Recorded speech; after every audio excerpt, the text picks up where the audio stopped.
I'm Bob Hallmark in Longview. I'm joined with some nice folks here at downtown Longview area. Have a quick question for you. This is Sean and this is Cassandra Grissom. Okay. First question, Sean. Yeah. Have you ever talked to a Pearl Harbor veteran? I have not talked to a Pearl Harbor veteran. Never. Nope. Okay. Cassandra, have you ever talked to one? I have not. Okay. All right. That's where we are right now. Because the Pearl Harbor veterans are just about gone now, and here in Gregg County, they're all gone.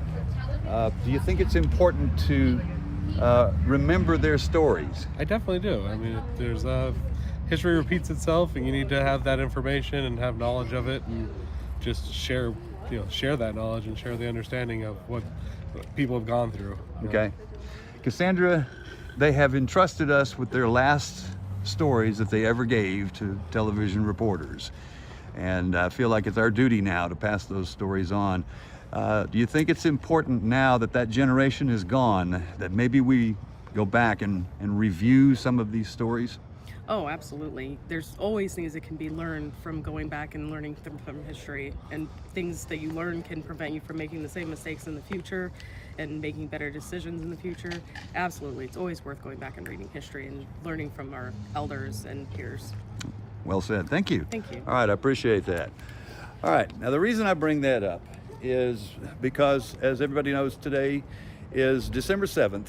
It was 82 years ago today that the Japanese Imperial forces launched a surprise attack on our forces in Pearl Harbor, trying to catch the American fleet at anchor. What they failed to do which was their prime objective, is they didn't catch the carriers. The carriers were actually out on patrol at the time. But as we all know from history, these are some of the images that we see now. It was a devastating attack. 2 waves of Japanese Imperial fighters came through, some dropping torpedoes, some dropping bombs.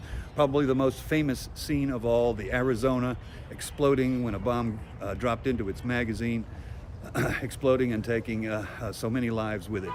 But what that brings me to now is that we have had the privilege of talking with a couple of men over the years who were there, who saw it, they lived it.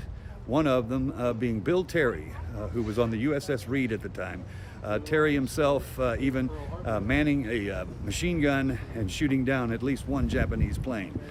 The other man was Bob Crowder, who was on the USS Curtis, which was a tender at the time. Curtis was also hit. Torpedoes struck the sides. He actually witnessed a lot of the men that were either going over the side or that were lost from the impact of the torpedoes and the shells coming down. We want to relive those interviews, and we will, coming up a little bit later today. We'll retell those stories as they have entrusted us with their last accounts of what happened on that Sunday, December 7th, 1941, in Pearl Harbor, Hawaii. We'll have more on this story tonight on KLTV 7 News. For KLTV WebXtra, I'm Bob Hallmark.